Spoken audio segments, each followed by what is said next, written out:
Is Siege dying? This is something that's been all over the internet recently. Hashtag Save Siege has become a thing. People are complaining about a numerous amount of issues. People are leaving. Content creators are switching games. Everything like that. Everything in the Siege community is blowing up recently. So in this video, we're going to be talking about, is Siege really dying? Will it die soon? And some of the reasons and some ways that Ubisoft could implement things to help increase the lifetime of the game. So, starting things off, is Siege really dying? The short answer, no. There's always been ups and downs in Siege. Every game has that. The fact that it's been around for 10 years already, much longer than most other games, and it's remained relevant, is just an amazing achievement in itself. Although it's going down right now, player count wise, it still has millions of players across platforms and still doing relatively well. But there are people leaving. We are on a down spike. And what are the reasons for that? One of the reasons is content gaps. Over the past couple years, they have given us fewer and fewer changes with every new season. We used to get 2 operators a season. We used to get a new map every season. We used to get a ton of different balance changes, a ton of different things that they would try out. And that doesn't happen anymore. Not to mention, we used to get a ton of different events, like event game modes, right? Like the Wild West, the Halloween event. They used to come up with new things. Now they just reuse the exact same events every single year.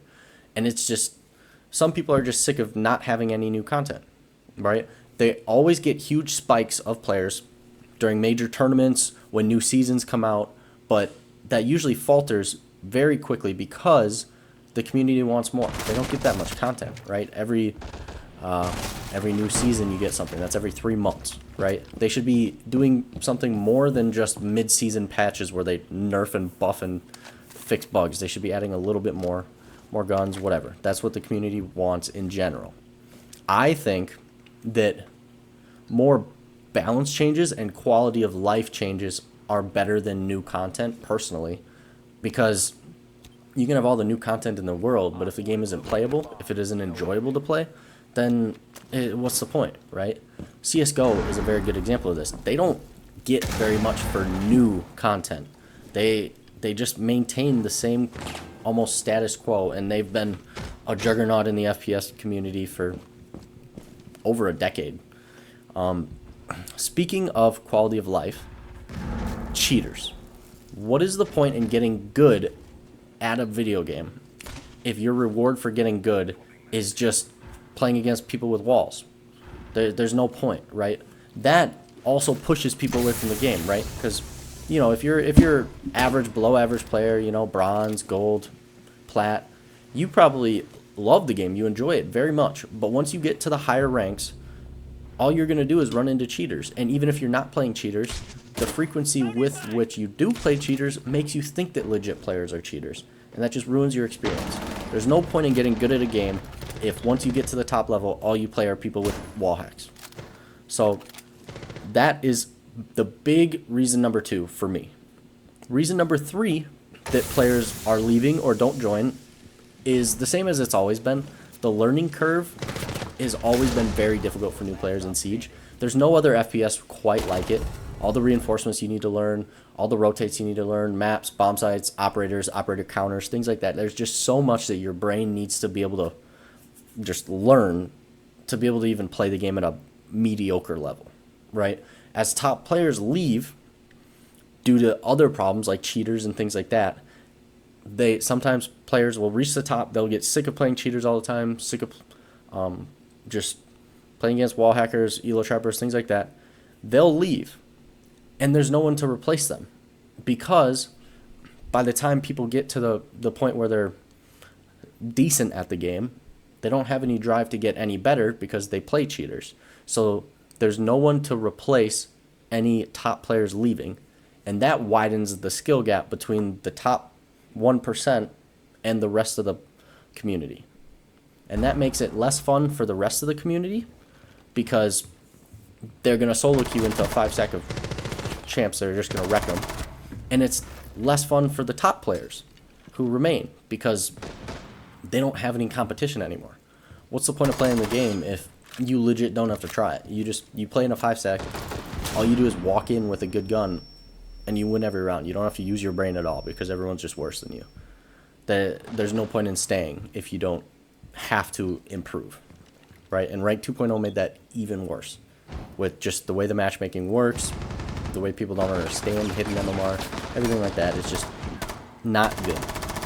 But that being said, overall, Siege is not close to dead. It still has millions of players. It's still got an active esports community, still getting regular content, right? So a thing that dead games have, right? They don't get regular content. They have a dying esport or no esport at all, and the servers get really bad, or the parent company just stops putting money into it. That's not true for Siege. Ubisoft is still putting plenty of money into it. With the recent deal with Tencent, there is a little glimmer of hope for things to get better, because the Tencent might be able to just throw money at the problem and maybe they'll be able to fix things. But regardless of that, Siege is not dead. It's not close to dead, but there are warning signs, right? Big warning sign for a dying game is content creators leaving, right? And there's been quite a few content creators in the last couple days, last couple weeks, that have decided that they're going to leave and go to a different game. Macy J, he's been in the game since it came out, and he's going to Battlefield 6 because Ubisoft doesn't seem to listen to the community. They don't implement changes the community wants. They don't fix cheater issues that the community has to deal with. It's just a huge net negative for the longevity of Siege once content creators start to leave. Now, all of that being said, how would I personally fix Siege? I mentioned this a little bit earlier, but I would rather have a game that's playable 100% of the time than have a bunch of new content added every couple weeks, right? So in a perfect world, for me, that means no cheaters, no game-breaking bugs, more balanced changes for operator gadgets instead of just nerfing their guns when they're too good. And they might have taken a step towards that recently with getting rid of defender ACOGs. Now, instead of giving and taking away ACOGs from defenders that are played too much, they actually have to nerf the gadget, which is good. I also want them to fix Rank 2.0. The only thing Ranked 2.0 does is it rewards bad players for being bad. All they have to do is play the game a bunch, and they're going to go up ranks. They don't have to actually improve. And I personally would love to go back to the Ranked 1.0 system, but keep the rewards that 2.0 gives you. I don't think there were that many issues with Ranked 1.0 versus Ranked 2.0. The matchmaking just feels horrendous, right? In Ranked 1.0, you know who you're playing. You know if they're good. You know they're going to be around your rank. Rank 2.0, you have no clue. You could get absolute bums on your team, or you could get the next Shaiko. It's just so unrewarding. Other than that, that's pretty much it. The Rank 2.0 thing is the biggest thing for me because just quality of life. You want to have fun playing the game, right? I'm not gonna have fun playing against five stacks of champs when I'm solo queuing on an Emerald account. And those champs, they feel like the game's unrewarding too because they end up matchmaking against lifetime diamonds that are all solo queuing and not communicating, so they get to just walk in and not have to try. It's a terrible experience for both parties because one side is getting shit on the whole time and the other side doesn't experience like any difficulty in the game, right? That it's boring for them. It's boring going into a game knowing you're going to win every single game that night 4-0, whether you do good or not, whether you play smart or not. So adding back the Ranked 1.0 system and making players actually lose more than 8 elo per game while also taking into consideration who is stacked and who is solo queuing would help add that challenge back for the top champs. There's a lot of people who want separate queues for solo queue players, duo queue players. I don't know if that would be feasible.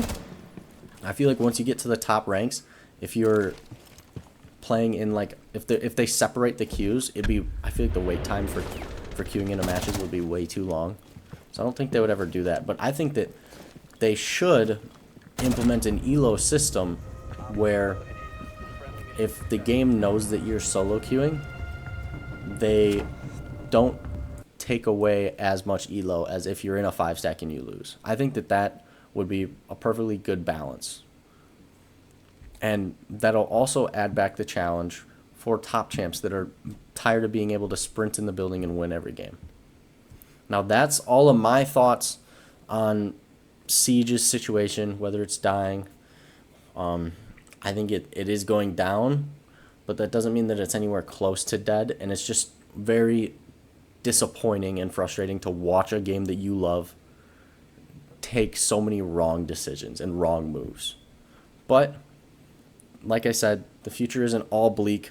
There was recently a announcement that Ubisoft is working with Tencent to create a I don't know all the actual like in-depth information on it, but basically Tencent and Ubisoft formed like some kind of subgroup it's like a splinter group off of Ubisoft's, and it's just a team that is in command of Ubisoft's highest earning franchises. They're controlling Assassin's Creed, Tom Clancy, so that includes Siege, and then one more. I forgot the other one. People who love it are probably gonna be mad at me, but whatever. It might be Far Cry. Ubisoft do Far Cry? I don't know. I never got into them. But regardless, Tencent is a juggernaut of the gaming community. They have a ton of money. They've never had a game that's not profitable and enjoyable. And they might just say, hey, Ubisoft, fix all these things you need to fix. Here's all the money to do it. And Siege could be the greatest game in the greatest state it's ever been in a year. We don't know. But for right now, it's just disappointing. And I personally, for solo queuing, because I do like 4 solo queue videos a week, every time I go on, I'll play like 3 games a night on my solo queue account. 1 out of those 3 games, I'm getting elo trapped every single day. 33% of my games, I'm getting elo trapped in Siege. And that's on console. I used to play PC, and I switched off because I was tired of losing to people that aren't better than me. They just have walls. It just wasn't fun for me. That's why I switched back to console. I was a console switch over to PC, and then I went from PC back to console because I don't like cheaters. And now I'm on console, and I'm getting elo trapped by 8 people. They'll have 3 people on my team that are throwing, and it's just a 2v8. It's just so disappointing, honestly. But regardless, that's all I got to say on the topic. I'll be back with another solo queue video tomorrow, Wednesday, Thursday, Friday. And yeah, I hope you guys enjoyed the video. Like, comment, subscribe, all that fun stuff. And I will see you guys in the next one. Bye.